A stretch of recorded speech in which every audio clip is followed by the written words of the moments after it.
Hey gang, it's Yergs. Hey everybody. So it is Saturday night.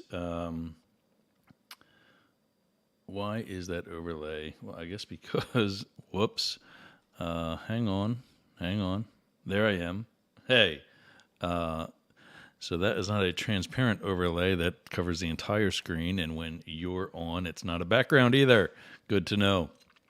But yeah, we do have some breaking news. Today, I did I watched a video. Well, yeah. So first of all, if you're going to join, I know this is live and last minute, so we'll have a very few people actually being able to, jump on at, after 7:30 at night on a Friday. You're probably all out at a bar right now where you should be, but if you do get to watch while I'm here, as always, I'm dealing with some wires that have been getting in the way. Get to StreamYard.com because that's how we're coming to you, whatever platform you're on. StreamYard.com/Facebook, and then click Grant Permission, so that when you do comment on what we're going to talk about today, we know who you are and we can get to say hello. So yeah, let's talk about today. What I got a chance to do. First of all, we've actually got sponsors now. Sponsors. You've known before. Oh, I got to slide over. There we go. You've known before that we took on Edward Jones a little while ago. We're real happy about that. And while I cannot say that I am your broker, I can now say that we can hook you up with one, and we'll hook you up with one once you start getting those profits from trading with us. And we're going to, get a sound investment. As it says, they're making sense of investing. Also, Joe Susi is our CPA. He's down in St. Pete, Florida, but has our guy here in Hudson, a Hudson, Florida office for Edward Jones. They both have a nationwide reach and are happy to help you out. Was here today. Monster Mouse Fitness, that's when you get to Tampa, you get to the Tampa area, you're going to train with us. That's where the Doggy traders train. We go to the House of the Mouse, Monster Mouse Fitness, right here also in Hudson. So talking about what have we been watching? FTX and the debacle that has been for the past more than a month now. I'm moving my face over to the side of the screen. You'll see why in a second. I watched today the hour and 13 minute long video of an interview that took place about a week or so ago.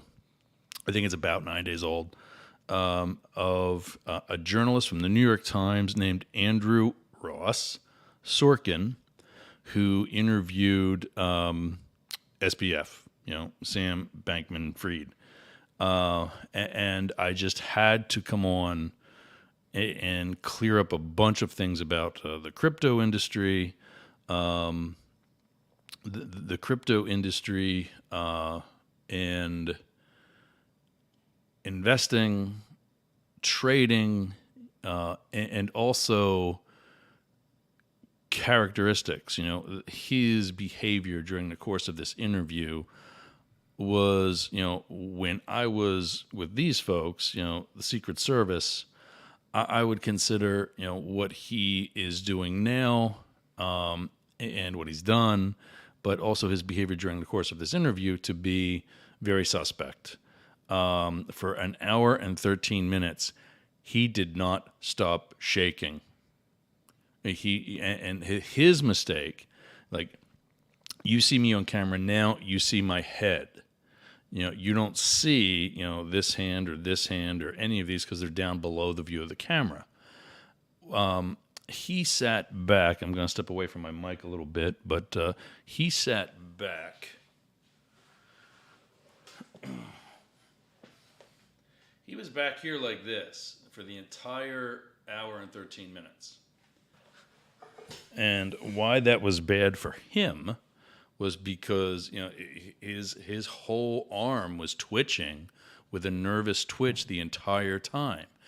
Here's what's wrong with that. I get, he's not used to interviews like that. I get he's nervous about the entire situation. If this is not a criminal issue, let's say you live at home with mom and dad, you're teen, early 20s, whatever. You get in a car accident. And in that moment, you've got an adrenaline rush like no other, been there for that very reason. But you've got witnesses.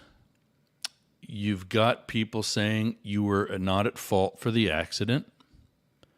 And so eventually, when you tell your story to mom and dad or to a police officer after the fact, if you were taken to the hospital or to anybody else, you're going to stop twitching because you were not at fault. You were in the right.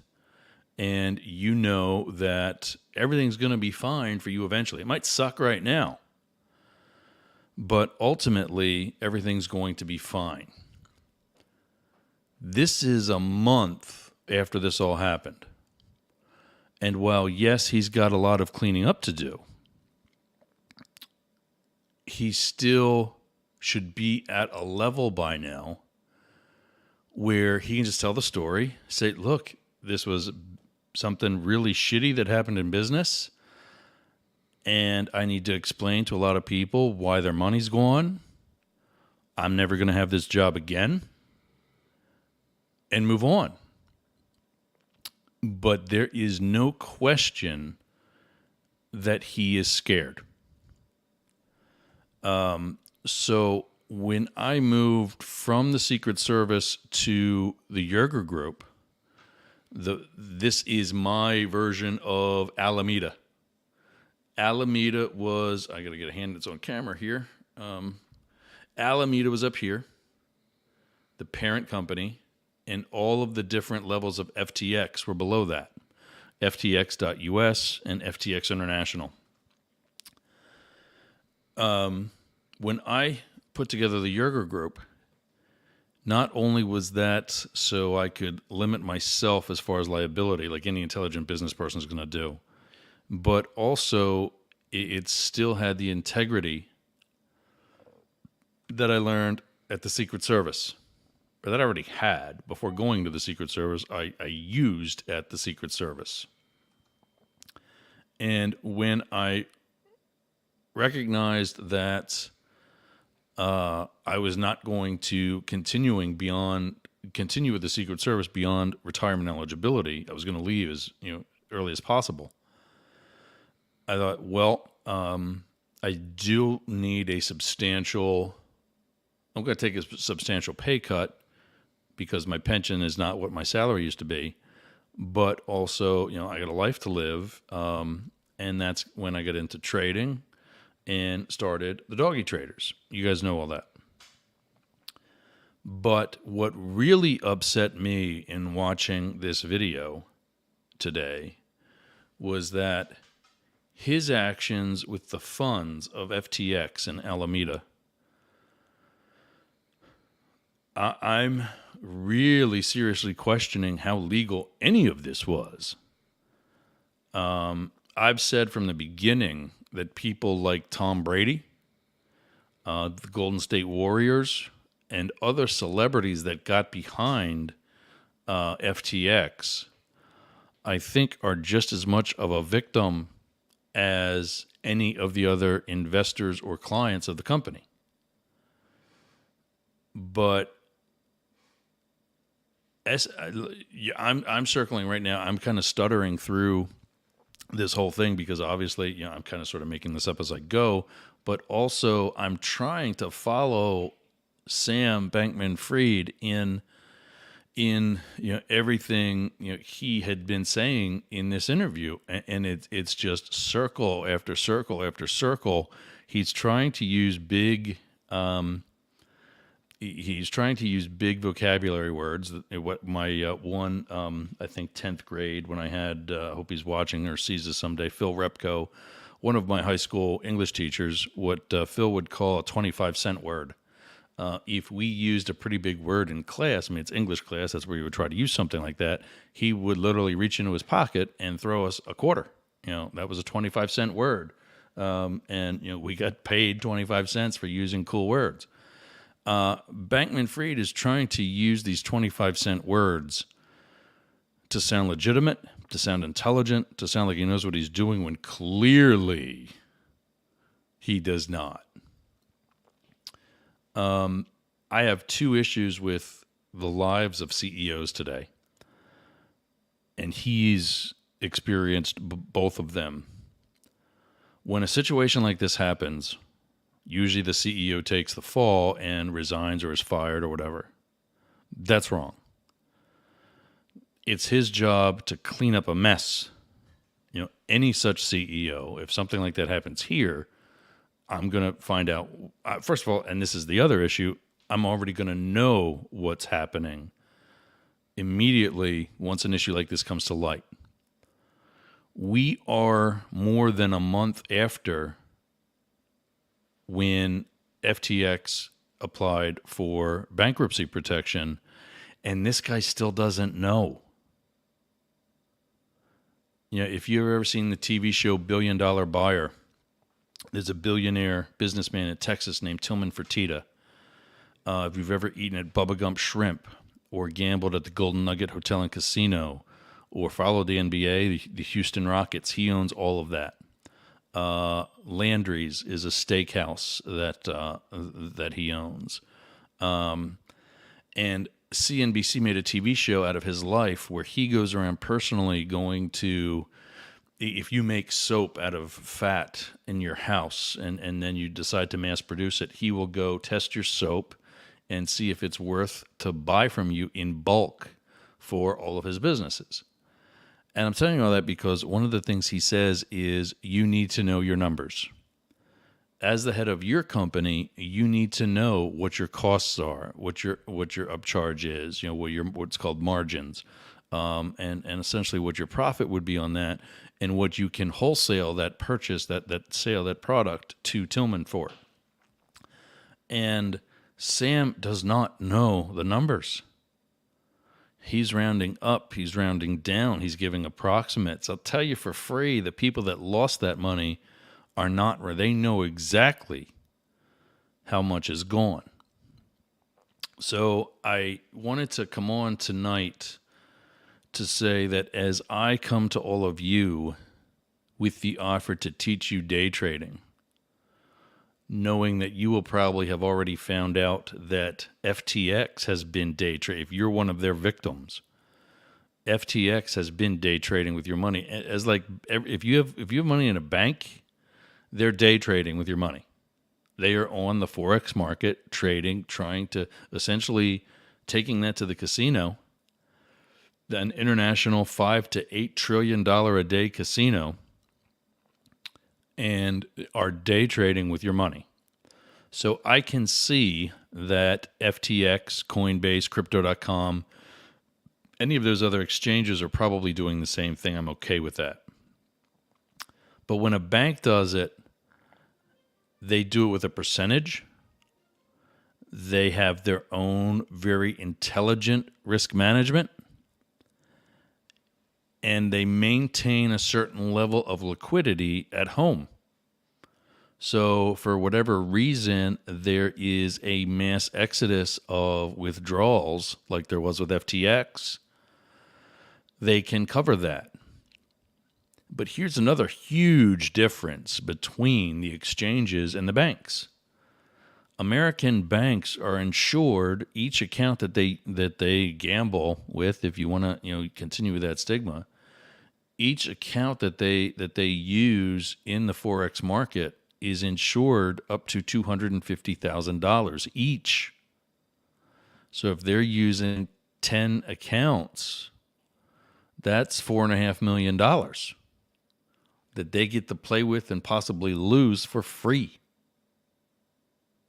Or they just wait till tomorrow when they get it back, because the trades they lost today, they'll win tomorrow. So, excuse me, allergy season or whatever is going on. So I wanted to assure everybody I've been following this and also my own process to educate myself and in turn educate all of you that I am convinced that this guy's not good. I'll leave the vocabulary appropriate for TV. But that's not us. And I think that's why everything we do, with the exception of this video, but every other video that we put out has citations either verbally in the course of the video. I might even do that with this. I told you I saw it on YouTube. It's a New York Times reporter. Again, Andrew Ross Sorkin. I don't know what it is with some of these people and their hyphenated last names, but Ross Sorkin is hyphenated. And as you know, SBF has his two last names hyphenated as well. Fair questions and credit to Andrew. He held SBF's feet to the fire, and for lack of better terms, called some bullshit on numerous occasions throughout the interview. And it's just I was not impressed. The one answer that was impressive that I think wasn't a rubber stamp. No, I'll rephrase. The one answer that he gave that I think was well rehearsed or delivered well, but I do think is a rubber stamp, when he was asked about criminal liability, he stumbled a little bit, said, well, it's been a bad month, and everybody literally laughed out loud because this was in front of a live studio audience where Sorkin was at. Ross Sorkin was at. But he said, no, I'm not worried about that right now. I'm worried about answering questions and trying to make other people whole, the people that he hurt. And I thought that was a good answer, but I think that's a lot too little too late. If he gets out of this from a criminal perspective, there's going to, I doubt that this is way too big. And I mean, what's left? I mean, he's probably going to have to sell a bunch of the properties that the company bought. And he said apparently FTX.us is actually still fully funded. So if you've got, and he said that as of then, I don't know what changes have happened since. We'll have to look into that and circle back for some of the shows this week. But he said that FTX .us for the American and for the U.S. customers, clients, is still fully funded. And if there's nothing left, I mean, that's pretty impressive that they're even, able to do any business after the news they've had throughout the month of November. But I just wanted to come on and say, first of all, I'm calling bullshit. I don't think that there is no criminal liability, and I believe there will certainly be civil liability to be dealt with. But also, we're looking into exactly where was, I wonder if I still have it in here. Let me see. Give me 1 second. There we go. Caroline Ellison. Let's get rid of that. This is the CEO of Alameda Research. And I learned in the past 36 hours that not only has she been an on-again, off-again love interest of Bankman-Fried, but according to a source that I've got, she is actually his wife. In that all reports, including ours, that she's talking to the FBI are actually incredibly inaccurate, and that she is in Nassau with him, and is standing by her man to go with the old country song. So we're looking into that further. We're trying to verify. The source that we have is very close to, we'll say very close to that investigation. And it has nothing to do with these people. There we go. Yeah, with my former employers. Let's see if we go. There we go. That looks better. Nothing to do with these people. It's not where that came from. So, it's very, very close to her. And, we're looking at, before I go saying that is exactly what's happening, that she's not with the FBI, like the whole world has been saying and or thinking, we are verifying that, and we'll have more for you on our show on Monday when we talk to, I wonder if I got that on here too. Let's see. When we talk to Lars Vandergraaf, who's going to be joining us. We've confirmed that. That's a new time. We're going back to our original. We're going back. There we go. There he is. We're going back to our original. Not this Friday and not 9 p.m., but this Monday at 3 p.m. Crypto buddy and day trader buddy Lars Vandergraaf is going to be joining us for a special. We're going to talk about the four crypto bosses that wound up dead during this same time period. Shady. We're going to talk about Caroline. We're going to talk about FTX. And get another expert opinion on what's happening and what's not happening, whatever else. So to summarize, I'm just calling bullshit on the SBF interview. I mean, it was a decent interview, really good interview, but the information that he put out, I think, is just very rubber stamp. It's very circular. It's very, he's got us going around in circles. And I don't think it's a good direction. I don't think it's no, not believable. It was a lot of stuttering, is how I'll sum it up. A lot of stuttering, and just like I said with the car accident analogy, the nervousness should be gone. And for as long as he's been on this press tour. As long as he's been on this press tour, I just think he should be better at explaining himself by now, and less stuttering. Like I said, I'm stuttering now literally because I decided to do this video today, and there's no script for this. But calling bullshit. Congrats to Andrew Ross Sorkin for a very well done interview and lots of research. And we'll circle back this week with better information on exactly what, if anything, Caroline Ellison has been saying to the FBI, if anything. So, find us anywhere you want to be at Doggy Traders. You can get our live shows on 4 platforms, obviously YouTube, the number 1, but also on Facebook, Twitter, and LinkedIn, on all of those at Doggy Traders. Right now, you might be seeing us on all of our, because we're on everything possible to get this message out right now. We also have a really nice presence developing on TikTok, and we're still also on Instagram.